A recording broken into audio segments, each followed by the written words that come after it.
Cool. Thank you, Ross. I mean, normally people announce me as the director of corporate embarrassment, but that's okay. All right, cool. Well, thank you for having me, and wonderful venue. Happy to be here. Although I must say that, as the events unrolled in Paris yesterday evening and this morning, I was a little bit upset, and I'm guessing most of you were. So I'm going to change my talk a little bit, and just the demo part, not the formal part, I would say. But you'll see about that later. Normally I talk about lovely topics like Belgian beers, but today it's going to be about terrorism. And hopefully that will still be insightful and interesting for you. Big insights from small data. Why? Well, first of all, because I work for a company called Neo Technology. Been working there for a couple of years and mad about graphs, really. Anyone got any experience with graphs and graph databases?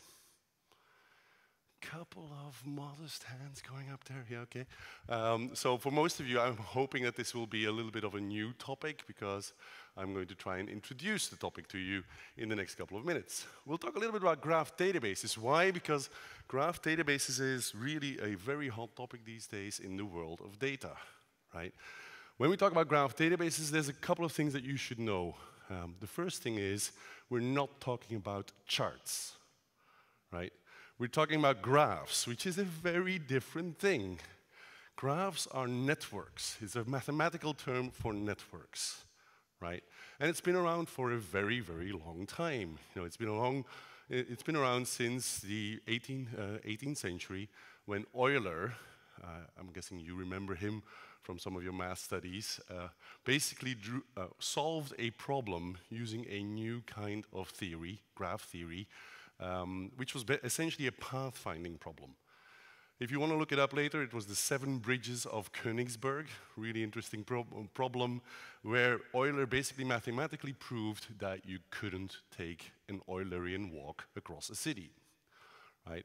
Very interesting topic. I'm not going to go into that, but just for your information, we're talking about the study of networks here. When we talk about graph databases, we're going to be talking about databases that store their data in a radically different way, right?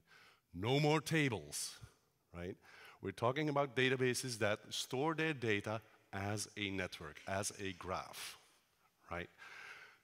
This isn't new either. When I started to work for Neo 3.5 years ago, and I told my dad about it, who's a retired software professional as well, he said, I was using these things in the 60s, right? And they've been around for a long time. On the mainframe, the network model, network databases, was the dominant model, right? IMS, IDMS, these are still products that are used today. Codacil databases, if you've ever heard of those types of things. Those things have been around for a long time as well, so it's not really that new. But there's like a perfect storm gathering these days around connectedness within the data sets that we're dealing with that makes these graph databases super attractive these days. We're talking about graph databases, which means we're talking about a proper database, right? Lots of people talk about NoSQL stores these days, right? Document stores, key value stores, column family stores. Well, there's a reason why these things are called stores and not databases. Why? Because they actually have a very particular way of dealing with data. The first thing is that they scale wonderfully, right? These things have this unlimited big data scalability characteristic, which allows them to scale very, very broadly and highly.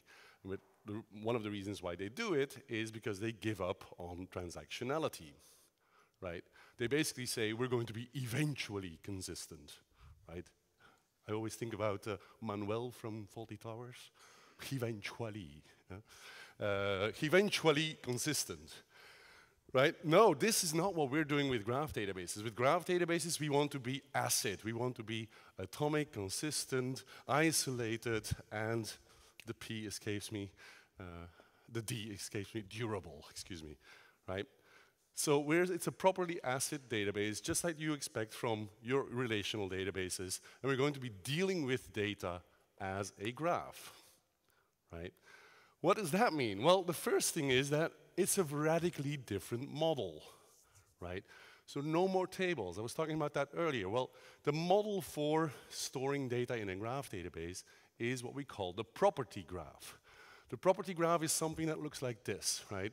It's little balls, little bulbs, right, which we call the vertices or the nodes, right, which contain data, have attributes, right? And they're very much comparable to something like a record in a table, an instance of an entity, right? So a person, a computer, a chair, a room, a building, right? That would be a node. That would be that part of the data model, right? Nodes are connected to each other through relationships or edges, as we call them in math, right? So they're explicitly connected to each other, right? Now, if you think about it, that's very different from the relational model, right? In the relational model, you connect things together through a join operation, right? You have got a table with people, a table with cities. If you want to know who lives in which city, you have to do a join operation, right? Unless you start denormalizing everything and blah, blah, blah, blah, right? But if you normalize it out, then you have to do the join operation, right? Expensive, right?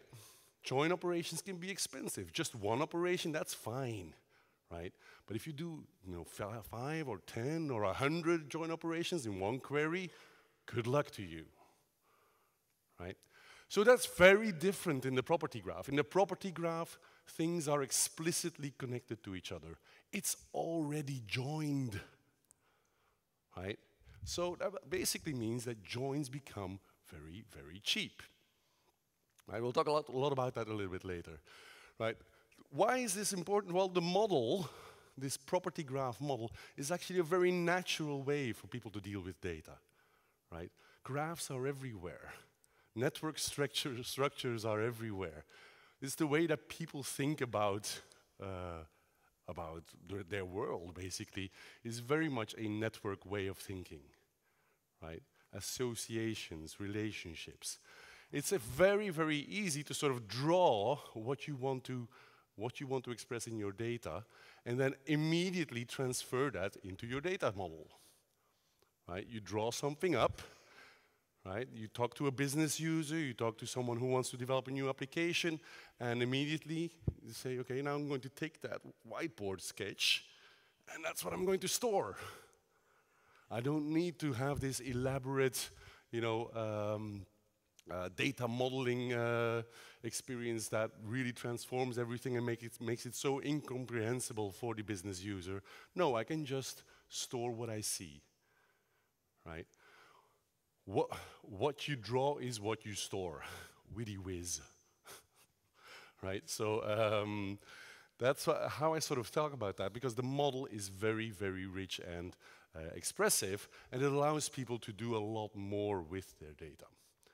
It's a very rich model, it's a very hi-fi model, and for us software developers, the nice thing about it is that we don't have to have this complete transformation about, how do we think about our objects or our software components and the way we store them in a database.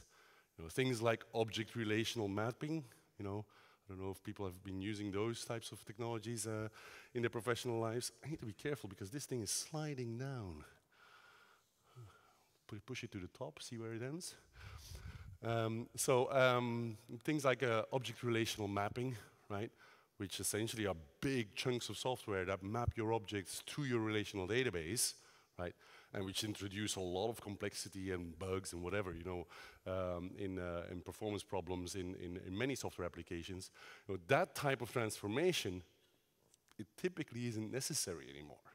The property graph model allows you to work with the model as you see it, and as you store it immediately in the graph database much more easily.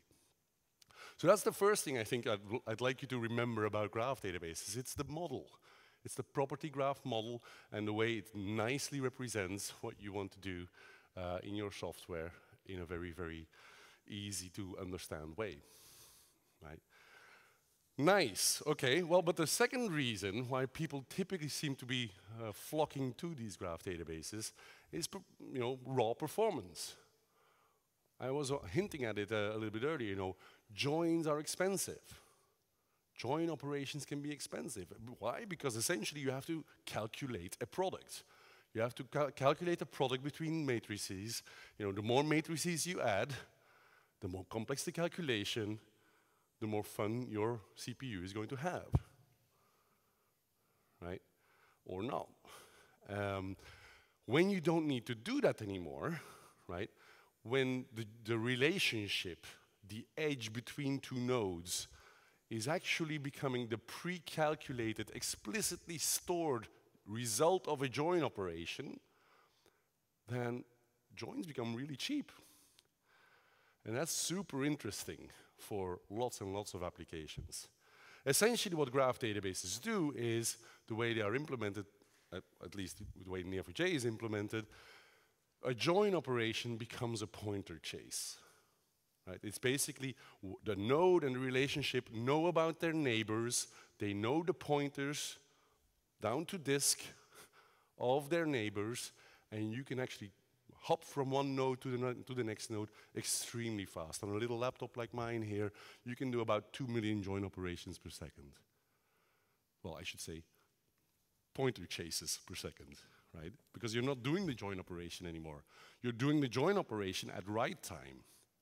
At write time, you're connecting your data to the rest of your data, which is effectively storing the result of the join operation. I'm hoping that makes sense. Right? So this really means that complex queries that touch lots and lots of different entities become very, very fast. Right? Why is that? Well, in a graph database, there are two concepts that I think are very interesting for you. The first is what we call graph locality. Graph locality means that you basically jump into a graph. I always picture, a parachute where you land into the network, or a jetpack, or whatever you want to have, you land into the network. When you are landed in the network, everything that's not connected to your landing spot doesn't exist anymore.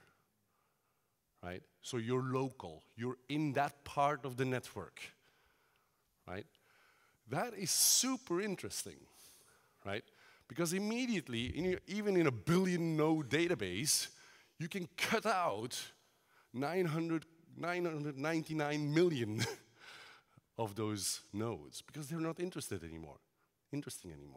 Where you land in the network is what's going to provide you with the starting point of your join operations, of your graph traversals. Right?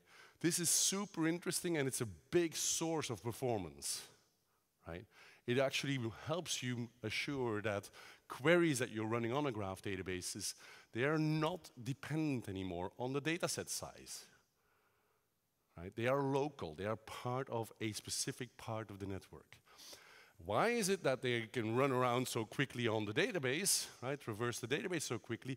It's because we use a concept called index-free adjacency. Index-free adjacency means that I can find the next hop in my network structure without having to do anything. I can just follow a pointer. I don't need to go back to the index. I don't need to do a join operation. I can just follow a pointer, right? So those types of traversals, queries that cover a path through the network, they're extremely fast because essentially they're local and they use a concept called index-free adjacency, pointer chases to run across the network. So that's like the second thing, right, that the people really love about graph databases. It's this, sorry, I'm hopping around here, it's the performance. Now, it's not a performance for everything, right? There's lots and lots of applications where relational databases will actually outperform or be as performant as a graph database, right? But these deep traversals, these deep join operations, I would bet you anything that you really benefit from a graph approach. So what are those types of use cases where the graph database really shines? Well, essentially you're talking about complex pattern matching, right? Where you're trying to do a query for lots and lots of different entities, right? Not just one table or one type of things that you're querying for, but lots of them, right? The deeper the query, the better the fit for a graph database, right? Deep joins, right? So you're not looking for a restaurant in Utrecht, you're looking for a restaurant in Utrecht that's open on a Saturday that does vegetarian food. I can take my dog and my kids, and they don't mind if I come in at 10 p.m., you know? You've got a much broader set of parameters, set of entities that you want to query, right? Or recursive join operations, right? The typical social network application, the friend of a friend of a friend of a friend, right? Right? Those types of things are super interesting for these types of use cases. Pathfinding operations, I'll give you an example of that a little bit later, when you're essentially trying to see, you know, is there a link between these two entities? What is that link like? You know, how are they connected to each other? Right? It's super interesting for things like biotech and biotech research. Right?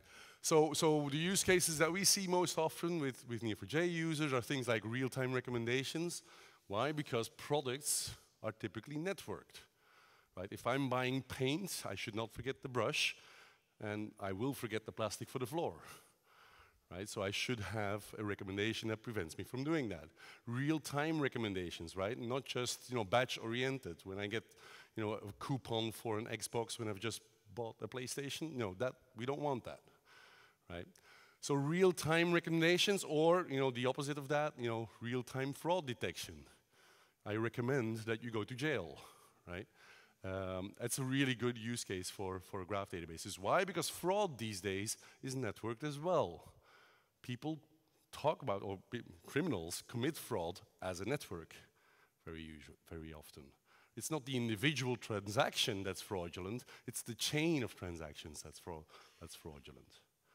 Right, so we have actually some users here in the Netherlands that use it for that. Graph-based search, I don't know if you've ever used graph search from Facebook or something like that, you know, where you can actually do that deep query that I was talking about, you know, find me a restaurant in Utrecht that my friends have liked that does vegetarian food, right? That's the typical graph-based search that we see a lot, so a lot of use cases for it. Things like impact analysis, I'll give you an example of that a little bit later, but what does that mean? If once you've got your data as a network, you want to see what happens to that network if something changes, right? What happens to the rest of the network if this thing changes, right? It could, you know, you could have less capacity, less production, error detection, you know, lots of different use cases that analyze the impact of a change to the network, right? Or something like IT and network management. I mean, impact analysis and IT and network management are very related, I suppose. When you're trying to manage a network, could be a telecom network, could be an IT network, could be a rail network, could be an electricity network, could be, I don't know, what kinds of networks do we have, right? Lots of them, right? When you're trying to manage that network, and you're trying to optimize it and find the dependencies between network components and those types of things, typical application for a graph database as well. And a little bit more lofty, I think, but master data management or metadata management, you know, this is something that people in finance and stuff like that use a lot when they have like lots and lots of different applications and they don't really know how the different application data sources are linked together. They use tools like graph databases to do that linking. Right? So those are some of the use cases for a graph database. Cool. I don't know. Yeah, we've still got some time. That was my crash course for you on graph databases. I hope that was useful for those of you that haven't looked at it yet, and I hope that you will. So let's talk a little bit about big insights from small data, right? Because I am very much convinced after 3.5 years in this industry that the big data fad isn't necessarily, all that interesting for most people. Most people don't have big data, right? They really only have data. However, they do have complex data. They do have hidden relationships. They do have, hidden insights in their current data sources. Which is why I really believe that those people can benefit from things like a graph database to sort of help them understand their data better, right? So I'll give you a couple of examples, right? I mean, big insights, what am I talking about here? I'm talking about giving you insights that you didn't have before, right? Enabling you to do things that you couldn't do before, right? And this is where, what I call deep analysis or graph theory is really going to help you. I don't know if you guys know, but Google, I mean, do you guys remember the World Wide Web search before Google, right? And how shitty it was? Alta Vista and Lycos and oh my God, I couldn't find anything.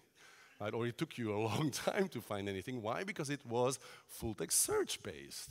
Right? It scanned all of the articles for keywords and did also all kinds of fancy analysis around it. And then Google came and says, fuck that, we're not doing that anymore. We're looking at the links between documents. Right? They look at PageRank. Right? And I don't know if you know what PageRank is, but PageRank essentially enables you to find which documents on the web are most important by analyzing the connections between pages. Right? And guess what? The most connected pages that people link to most often, those are the most important pieces of content. Right? Larry Page, and what's the other guy's name? Sergey Brin, yeah, they invented PageRank, right? And PageRank is now, an essential part of graph theory. Right? It's an algorithm running on top of a graph that allows you to score things in terms of their importance, right? People use it for cancer treatments. Why? Because all tumor cells are not equal. Some tumor cells are more important than others. If you can find the more important tumor cells, cancer treatment is a lot more efficient. Right, but there's a lot of new insights like that graph theory is enabling, right? Why? Because graph theory has these very, very cool ways of dealing with the structure of a network, right? It used to be paper-based, right? But now with things like graph databases, you can do this in real time, on a large data set. You can find these complex paths between molecules and cells and whatever, and it's not restricted anymore. It's a lot more insightful. I'll give you a little example of how a little company called TomTom uses it. I'm going to destroy this thing. Sorry about that. TomTom uses a graph database, Neo4j, for their map quality analysis. What does that mean? Well, those of you that are a little bit more graph savvy know that root networks or road networks, they are essentially graphs, right? But they're based on a specific purpose graph technology. However, these graphs are being updated all the time these days with traffic information, roadwork information, actual positioning information of the devices, right? So there's a lot of data feeding into these graphs these days. And they need to make sure that the graph continues to work, to be consistent, right? And I don't know if you realize this, but if I make a change somewhere in a routable network, in a road network, I can create big problems if that change is not consistent, right? I can create what they call car graveyards and car factories, right? A car graveyard is where you drive and you will never get out of it, right? A car factory is where the cars can only come out of it, right? And that's what happens if the routable map isn't consistent anymore. So every update to the routable map needs to be checked for quality and consistency. And those checks can be really expensive, right? You need to run across the network, sometimes like 300 hops deep, to make sure that the quality of the map continues to be of the highest possible degree. This is just an example of where these deep joins, these deep pathfinding operations really have a material benefit for assuring the quality of a real-time mapping application that is TomTom's. Cool, I wanted to actually, so in my little talk here, I was going to talk about Belgian beers. I'm going to skip that, and I'm going to talk about terrorists in a little bit. From small data, why is small data so important? Because actually what you find is that this graph model, this interconnectedness in the data, it doesn't necessarily have to be a very big data set, right, to provide you with opportunities of new insights and new possibilities. And the example that I wanted to talk to you about is Belgian. It's from the Belgian railroads, right? And I think it's the same thing in Holland and in most countries these days, that actually people are managing their rail networks in a way that is very much localized, right? So what you have is you have a big rail network, and those rail networks are split up into sectors, right? And in every sector you have someone who's responsible for managing the flow on their sector, right? Now what you find is on these rail networks, and I mean the Belgian rail network, it's like 2,000 stops or something like that. It's not very big, right? And Holland is like 4,000 stops. It's a little bit more, but it's not like crazy big data, right? The entire graph data set for this particular user, Infrabel, is like 40 megs, right? It's small data, right? But the story I want to tell you is a story about track changes, right? If someone changes a train from one track to another, the effects can be dramatic, right? Not just for the train, not just for the two tracks, but for the next trains and the other tracks as well. Why? Because they're connected, right? So this is where you have to think about system effects, right? If you make that change, make that track change, right? The effects of that track change are not local anymore.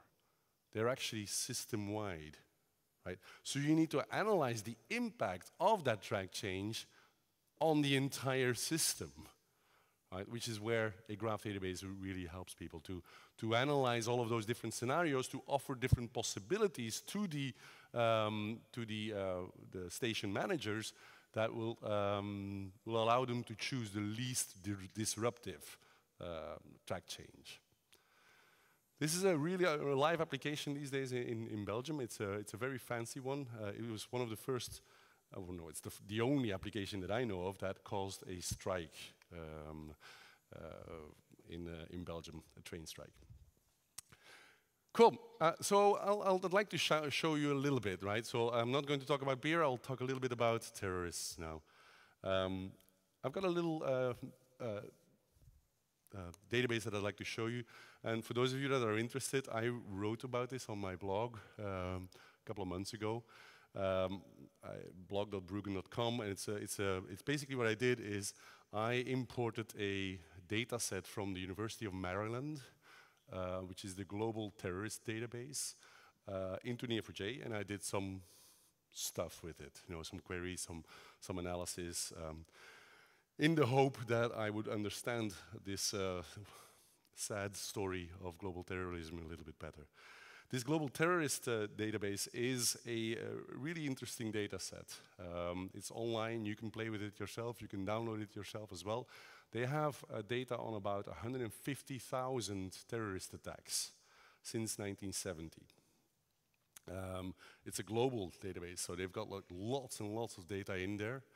Unfortunately, what I found when I did this exercise is that there's a lot of naming problems and typical data quality problems in it, which makes it a little bit less useful to query it in real life. But it's an interesting data set to explore nevertheless, because there's a reason why we talk about the Al-Qaeda network, right?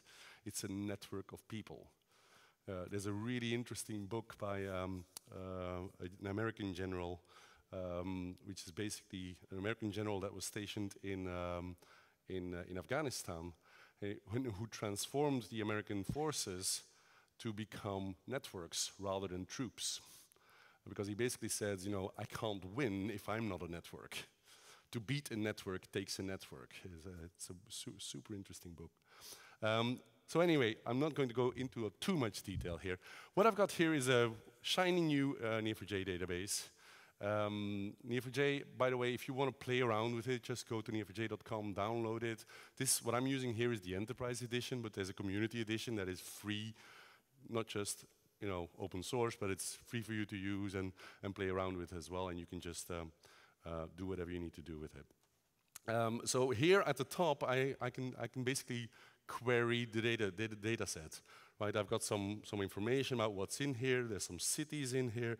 There's some corporations in there. There's countries in there. There's events in there. And as you can see, right, we're not looking at tables here. I'm looking at nodes, right, vertices. And if I click one of these nodes, I will hopefully find something here, right? It shows me a little bit about that event, that particular event, which was a bombing explosion.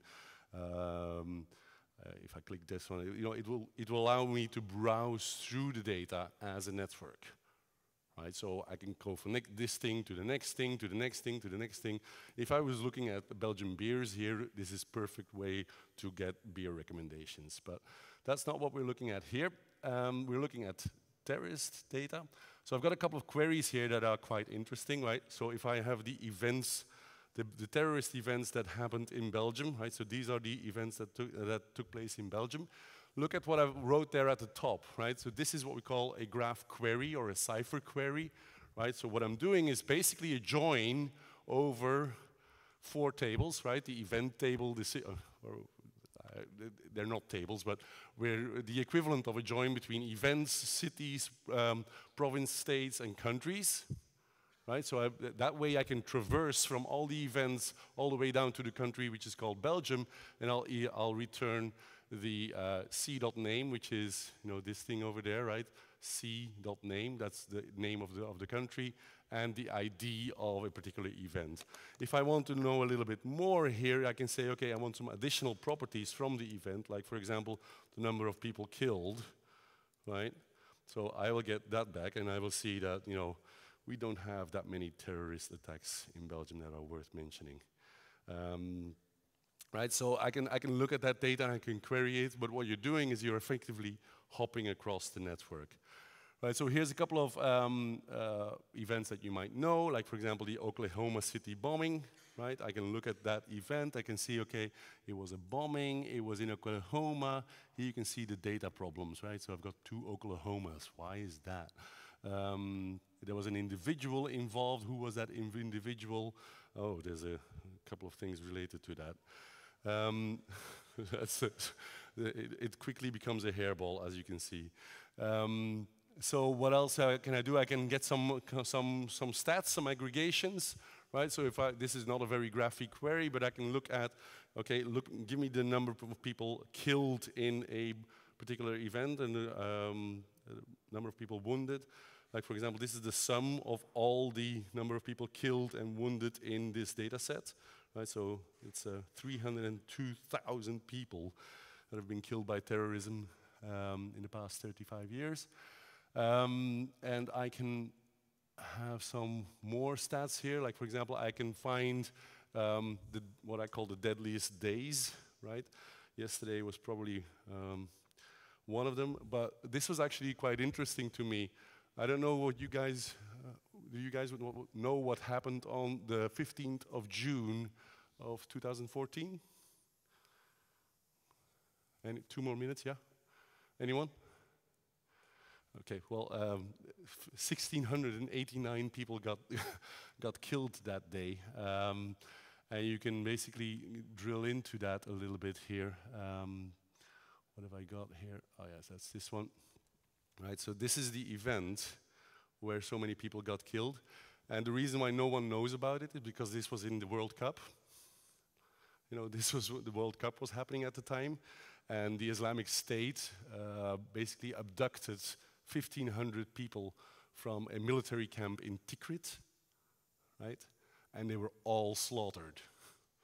Right, so this was a terrible, terrible event, and no one, at least I don't know about it, I didn't know about it. So with that very, very optimistic note, I think I need to wrap up. If anyone has any more questions about graph databases or wants to play around with graph databases, then I would love to talk to you about that.